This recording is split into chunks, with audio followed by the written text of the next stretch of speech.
Hi, everyone. My name is Angel, and I'm a biracial Black American woman hailing from the East Coast of the States in Rhode Island, and I'm currently residing in our city's capital, Providence.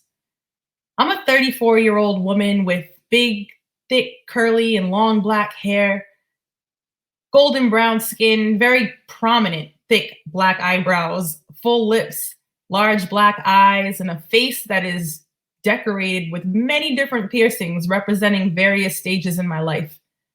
My favorite color to wear is black or inky monochromatic schemes, and my left arm is adorned with a sleeve of tattoos depicting crows, sunflowers, and the head of a Medusa with crowns of serpents. When tasked with the challenge to describe myself visually, I found it a bit intimidating. Nowadays, I don't spend much time pondering my looks as they are easily accessible to me, which I now understand as one of my many privileges, being a mostly able-bodied person. Mirrors, images on social media, glimpses of myself, walking past a car, all feed back to me an image that I mostly ignore and look past on a day-to-day basis. So when challenged with describing what I look like, I was worried I wouldn't describe myself accurately and questioned if I was elevating certain features over others that I've been led to believe are more flattering, more aligned to whiteness or Eurocentricity. There were all these things rolling through my head as I tried to prepare for today's talk. There was also something really intriguing about this question and the opportunity to look at myself not through a mirror, not through an image, not through my eyes, but through my consciousness, through my mind, and really my memory. These seemingly trivial attributes that stem from my body at this moment don't feel so trivial. They feel rooted and connected to my story. For example, my thick, curly black hair is actually the product of both of my parents. My mother, Tina, an Italian Armenian woman with olive skin and, more importantly, thick black hair that reaches past the point of her waistline. Her hair is so prominent that it's normally the first thing that catches people's attention as they see her walking past. My father, on the other hand, also has black, thick, curly hair, but as an African American man, his hair is much more coily. And if he were to grow it out, it would be a huge afro. My mother's hair is what gives mine length, and my dad's hair is what gives mine strength. My entire life, or at least from the pictures I've seen of him, he always had a baldy. I believe he chose to keep it short because it was so thick and maybe even unmanageable at times. And I know the feeling. My hair, like my skin, golden brown, slightly multicolored in certain places, is the product of this biracial relationship between my parents. I have eyes like my mother, lips like my father, a tall 5'7" female frame, which is somewhere in the middle of both my father's and my mother's height. But my qualities and personality stem far past these inherited physical attributes. Both of my parents are artists. My mother, a visual artist, painter, photographer, interior designer, craftswoman, carpenter, and my dad, an MC, a rapper, musician, live performer, and lifetime specialist. Both of their attributes filtered through me, poured into me, out of me, and into the world around me. Today, I hope to talk to you all a little bit about the ways in which I've been both shaped, mentored, and cultivated into the artist, organizer, and educator that I am today. I'm not inclined to self-identify as a leader because, as my close friend, mentor, and collaborator, Sokio Ross would say, that's not a label you give to yourself. That is a label that is granted to you by the community. Nevertheless, I do acknowledge that I hold many positions of power within my local community, and that the qualities that have given me access to these positions were not God-given or something I worked for on my own. They were instilled in me, cultivated, and shaped by many people who've come before me, and for whatever reason, felt called to invest in my leadership abilities. So if you get anything out of this talk today, I want you to understand that I am merely the product of the love, imagination, and wisdom that was poured into me by the people in my life. At a very young age, I understood one thing. and that was that I'm an artist. After a career of being in the arts, whether that be as a live performer, educator, executive director, studio engineer, and being immersed in a community of others who also self-identify in this way, I often forget the profoundness of what it meant to know and feel that I was an artist at such a young age. My teachers struggle with the audacity of this notion, as you can imagine. My self-expression presented itself primarily through my fashion, my advocacy, and the unorthodox ways of thinking about curriculum, punishment, and possibility. As a result, I found myself on two opposite ends of the spectrum, either winning all the local art contests or in detention or suspended from school. My mom loves me for it. There was no middle ground for a kid like me. After all, declaring yourself as an artist, especially at such a young age, is risky and takes an awful lot of confidence, which I was never sure on. It also takes a certain person or set of people who also believe your declaration to be true. Lucky for me, my mother was the first person who shaped my understanding of what art was and to understand myself through the lens of an artist and as a creator. In a world that can feel so grim and so cruel, my mother was and truly is an anomaly.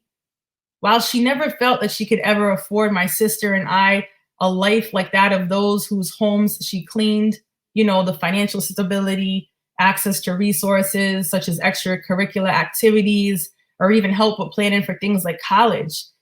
In my estimation, she provided us with so much more, a creative space to grow up in belief that anything is possible. My mother always made sure we had access to paint, brushes, paper, sewing materials, you name it, and permission to redesign our furniture, draw on our walls, and dream about installations that many other parents would find ludicrous and out of the question. For example, my mom decided to cut out a 2x2 hole in the wall, paint it black, and place little miniature castles, dragon statues, rubies, and homemade voodoo dolls in the area. She added a red light, and at night we would turn it on and admire the mini installation in the dimness of our hallway. She also took inspiration from the Tim Burton Nightmare Before Christmas movie and painted a creepy but beautiful face on the oak tree outside our home. Another example was this life-size, massive dollhouse that my mom built in my sister's room. Like, picture it. It was a structure that was floor to ceiling. It had shingles on it, a door, windows, vinyl siding, and flower boxes. Growing up in this atmosphere allowed my sister and I to feel that anything was possible. All we needed was some paint, screws, a hammer, and a loving person to help us make it happen. My mom did have a limit, though. When we were younger, she would allow lots of kids to be in our house. My sister and I had so many teenagers in our house at all times. And at a certain point, we had taken every mirror we could find in our basement, broken, whole, it didn't matter. And we lined off a wall so that way we could start a dance crew. And so my sister Amber and I would invite different neighborhood kids to come into the house, and we started our own crews. We would teach choreography, we would collaborate together, we'd pick the music. That was back in the day when, there wasn't iPhones and AirPods and things like that. It was like, no, you had to do that labor and burn a CD. And so we were burning CDs, CD swapping, and we just had the best time in my basement. At a certain point, my mom was like, look, this is awesome, but y'all need to find somewhere else to go because y'all are drinking up all the Kool-Aid, eating all the noodles, leaving a mess, and I'm tired. I just got home from work. So you guys can dance, but you got to find somewhere else to also do this. So at that time, luckily, we lived around the corner from something called a teen center. And in that teen center, there was everything we needed. It was just mirrors, space, and a radio. And because of that, we were able to continue to choreograph and make these dance routines and started performing, and in our local community started to really get a name for being, a recognizable dance troupe. But even that had its limits. We were doing this, but we were all getting older. I was 12, 13, turning 14 at the time. And we were kind of thinking we need to get jobs. How are we going to commodify this? We need to get some money.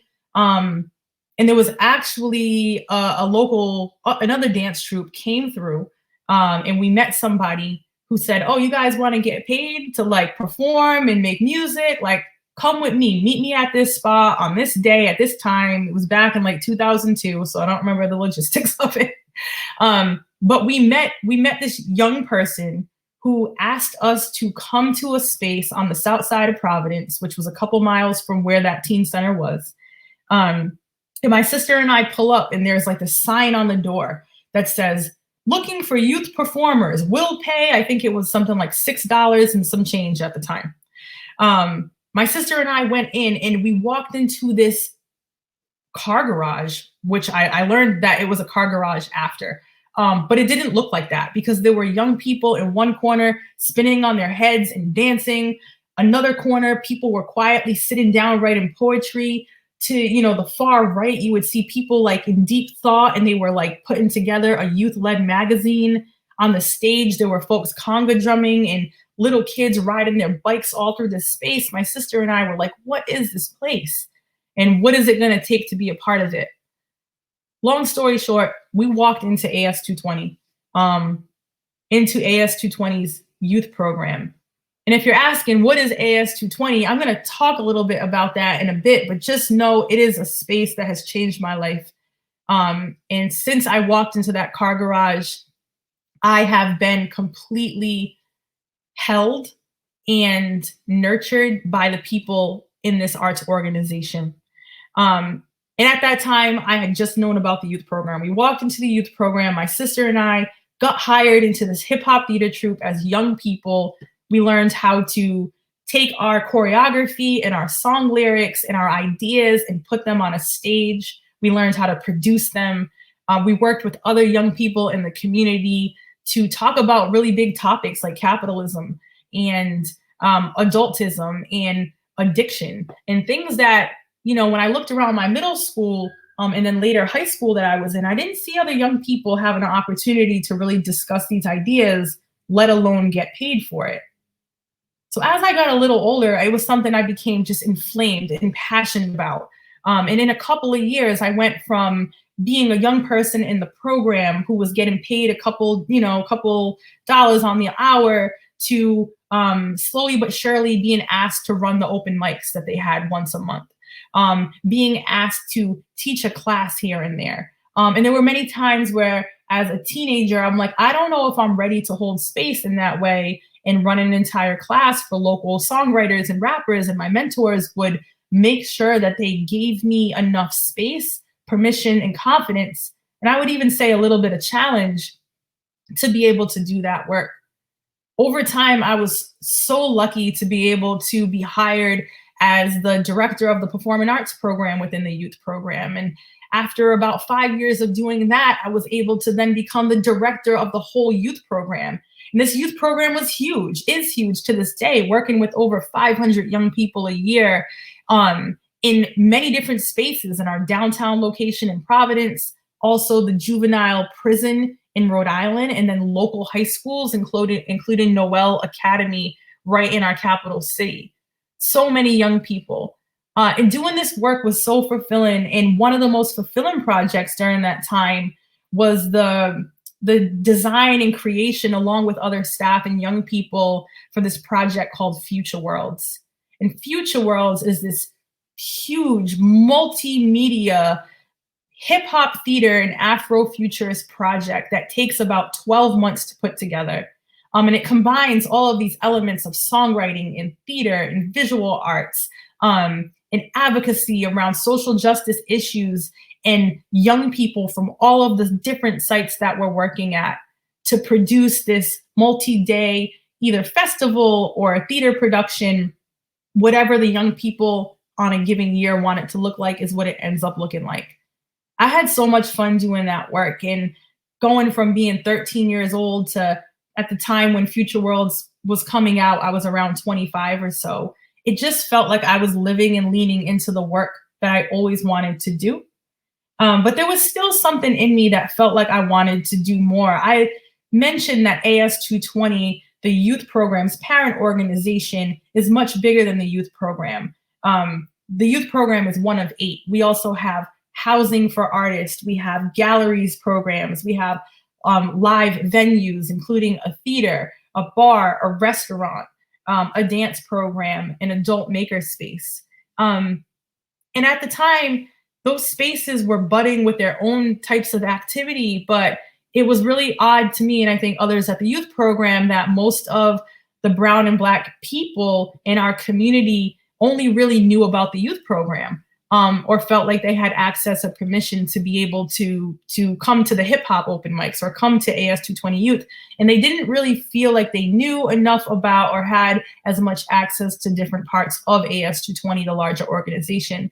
And so when I was asked to step away from directing only the youth program and into this sort of elevated role as director of programs, I felt like it was an opportunity to hopefully take some of what I learned at the youth program and introduce it to other elements of the organization. And so with 3 other people, I was able to kind of take a step back, learn more about the history of the organization, get mentored in different areas that I didn't have any formal training around, like developing budgets, having to, think about and design hiring protocols. And one of the biggest projects that landed in my lap as director of programs was the Racial Justice Initiative. So in 2019, AS220 embarked on a journey to explore what it would mean to become an anti-racist organization. Again, stemming back to some of those questions that I had as a young director in the youth program, and questioning why brown and Black people were not more present, both as participants and as leaders in other parts of the organization. Simultaneously, there were other leaders in the organization pondering the same kinds of questions.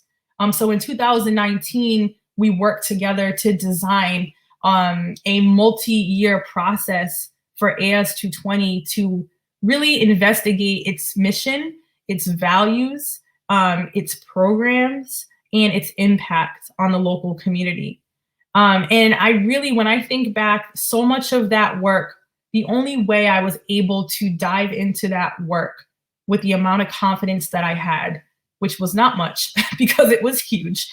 And I felt very unequipped in certain ways to lead such a huge initiative along with the other leaders on the leadership team. But when I think about what made me feel like I was capable of figuring this out and doing it, was the teachings and the learnings and the processes that I got to practice at the youth program, both as a leader of Future Worlds, that multi-month hip hop theater project that I spoke about. It was thinking back to when I was a young person and everything that I learned about advocacy. It was thinking all the way back to when I was a person who just desired a space to be in, and I didn't even know AS220 existed. And so much about what has made it possible, I think, for me, and now not only me, but so many others. We have so many other staff members who were former young people, youth members rather, at AS220, now leading programs. I think what allows us to maneuver and shape the future of the organization is because we had mentors and real role models to show us how to design inclusive and safe spaces that are sustainable and that truly are about shifting power, right? Like, I really feel that us as nonprofits, if the goal is not to work ourselves out of the job, like, what are we doing, right? Like, I feel like we should only be inhabiting these roles and these spaces as long as it's really going to take to shift power from us to the community from which these organizations, like, in which they reside. And so I feel like that is happening at AS220. More and more of the staff are former young people. More and more of the participants and people who are coming to our programs are parents of the young people or folks in the community who never even knew AS220 existed. And again, so much of this has been what I've learned as a former young person in the program, and I feel really, really honored to do that. And so when I think back on just like what was it about that mentorship or AS220's approach with me and my sister as young people?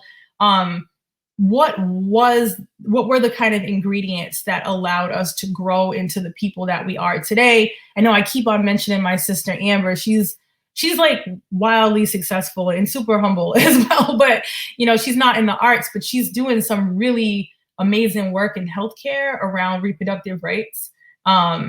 And just like women's health.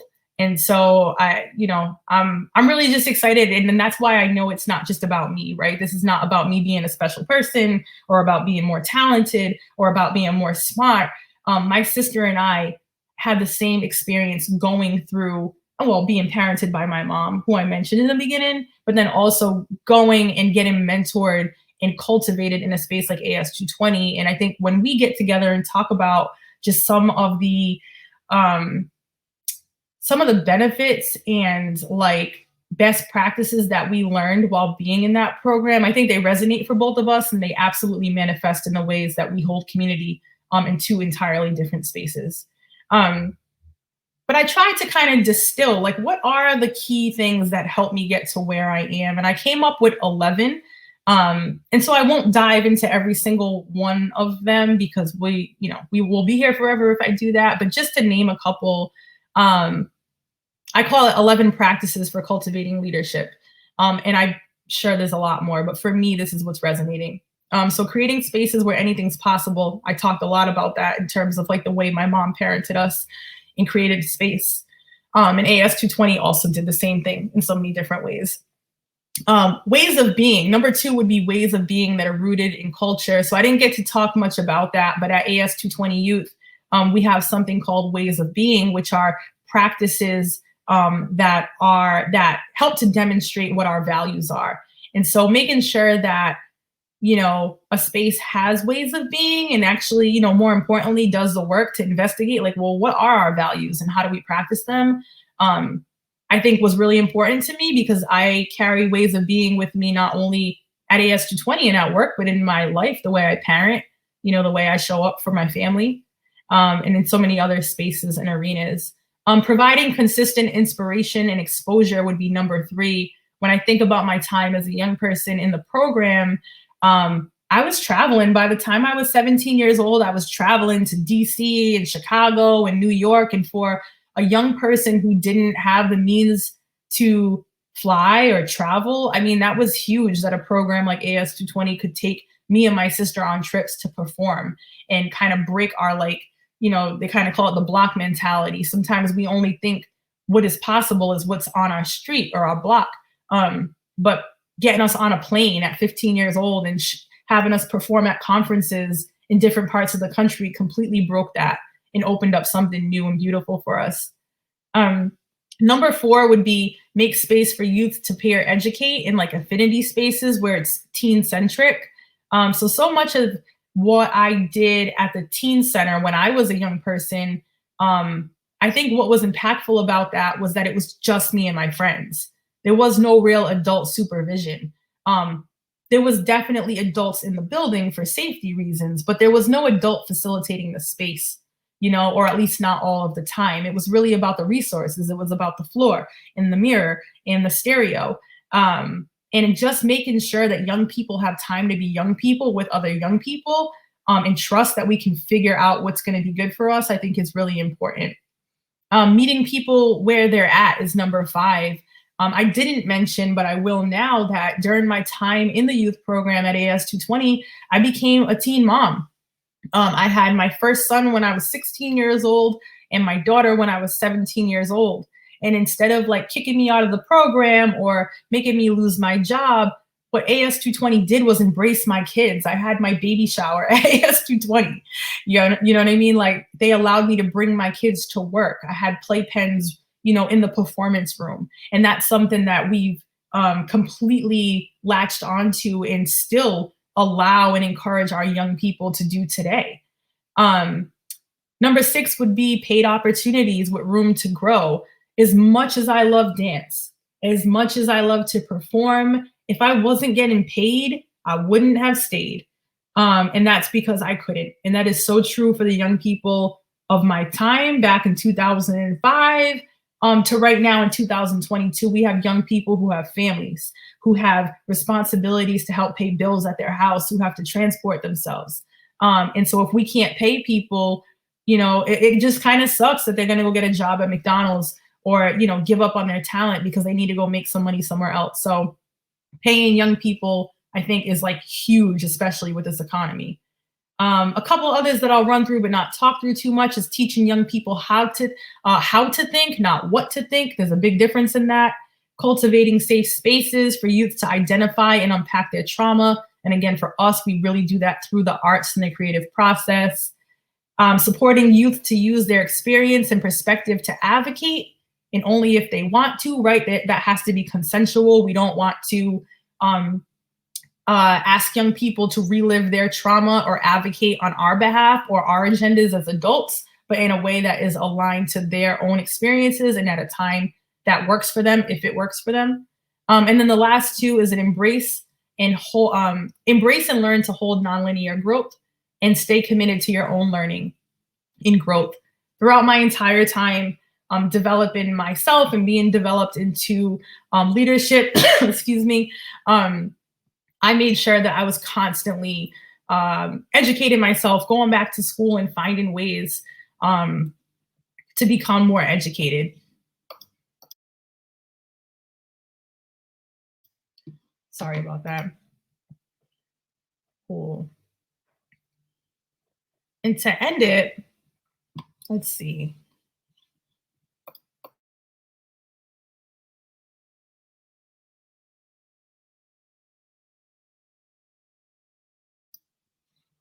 Sorry about that. I've been talking for like 20 minutes, so I'm coughing over here. So to end it, before we bring in some questions, there's a person I really want to shout out who I never had the opportunity to meet, but completely inspires my work. And her name's Adrienne Marie Brown. She's an author and an organizer. Her work sings to my soul in a tune that I can register with, unlike most people who I tried to learn from. She's authored many books like Emergent Strategy and Pleasure Activism and Holding Change. In one of her books, she talks a lot about hierarchy and how at this point in her life, she's learned to embrace hierarchy as long as it's like in balance and kept in check and in harmony with the rest of the universe. After I read this, I started to really think about the way I've been socialized to resist hierarchy and the way we have been socialized to resist hierarchy. And in an attempt to kind of decentralize everything in our spaces, which I think is a good notion and should be explored, I also don't want to do this thing where we throw the baby out with the bathwater, which is to resist hierarchy so much that we actually throw out leadership development as well. There's a big difference. To me, there's a big difference in climbing a corporate ladder to make 15 times more than your lowest paid employee, and a parent who places a young child on their shoulders so they can reach the next level of their sight, or the process of developing white belts into yellow, orange, green, purple, brown, and eventually black belts, right? Like, we have to know the difference between tyrannical hierarchy and leadership development. And I think in the youth program at AS 220, it has been that sort of hierarchy, or rather leadership development model, that helped someone like me, and I think the young people who we're working with now, be able to stretch their wings and grow into positions that are going to be meaningful to them, but like at a time that it is going to be right for them. And so I guess really what I want to sort of end this on is that, like, as we're designing spaces for young people, with young people, hopefully, right, with community, that we are thinking about leadership development in all the ways that, in ways that will make growth more possible for folks at a time that works for them. I think about if I was 15 years old and I was thrown into a director role, I think I would have sank pretty quickly, you know?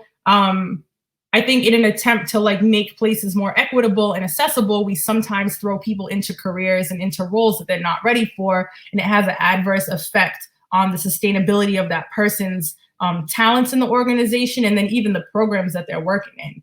And I think like if we take our time to sort of step back, really think about leadership development, and make sure that we're designing pathways that are rooted in the values of both our programs, but more importantly, in the ways of being of those who are most impacted by the programs that we're responsible to run, that we'll be able to create frameworks that are more rooted in who we are, and in ways that are going to feel more natural and good to us in general. And I think that AS220 did a phenomenal job in developing me. I'm not 100% sure if they always knew that's what they were doing, but there's so much about my trajectory that I find myself pulling out and trying to implement into the work that we're doing with not only young people in our organization today, but also staff on all levels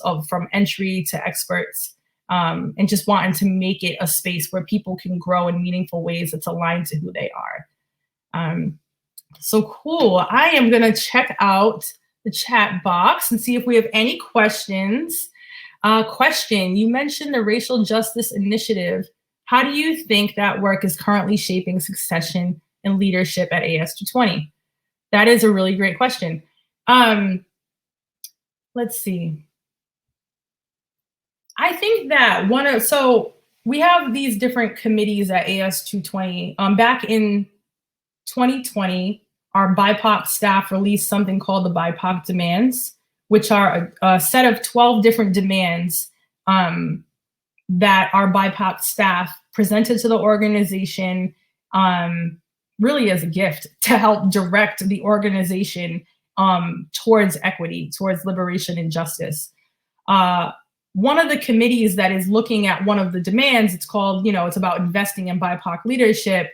Some of the unpacking they did there was talking about, it's not just about like putting folks of color in leadership positions. That's not necessarily like good leadership development, right? It's about like reinvestigating what we even think leadership is, right? Like if we're still operating from this idea that to be a leader, you have to be super direct, or you have to be like focused on just money, or like obtaining goals, or like obtaining more space, or bigger is better mentality, then we might actually not be attuned to the leadership of people who don't present in those sort of dominant culture ways. And so I think that's one of the ways that we are thinking about leadership at AS220 is like, well, what do we even mean by leadership? Like, what are the different ways that people lead, and how is that attuned to their cultures and ways of being? And I think in terms of secession, like it's also helping us think a little bit more about like the idea of a single leader is not something that needs to be our way at AS220. Right now, we have a 4-person leadership team because we want to make sure secession is possible, and that it's not just on one person to pass down all the knowledge they accumulated in decades, but that we can actually share knowledge and pass it down in a way that feels good to the group and the organization. Let's see, I see another question. Do you collaborate with any other organizations in the States? Here in New Zealand, our spaces are much smaller, so having the support of each space is important for learning and growth, exploring other ways of thinking and doing. Oh yeah, absolutely. AS220, I think like AS220 is what it is as an organization. So if I, just thinking about my talk a little bit, I talked about how like I am really just a reflection of everyone who's poured into me. I don't really think I'm anything special or smarter or more talented or any of that stuff that, people who have some type of success are socialized to think like, oh, I did it all by myself. Like that's not true whatsoever. I think organizations often suffer from that as well. Like we think like, if we've been good at something or reputable at being like a sort of expert in a certain field, that we are exceptional. And AS220 like wouldn't be what it is if we didn't collaborate with other people. whether it's places like other youth arts organizations in our city, from community music works to every stage in school, or Providence City Arts, to municipalities, right? Like collaborating with the city of Providence for our summer jobs programs or different festivals. We have a lot of peer kind of support and think tanks, some focusing on development with, different folks who are in development roles and other organizations coming together to talk, or folks who are doing social service work in agencies in the community with formerly incarcerated people coming together to collaborate. There is so much beauty in collaboration, and I really feel like AS 220 is what it is because of collaboration with other artists and artist organizations and other agencies as well.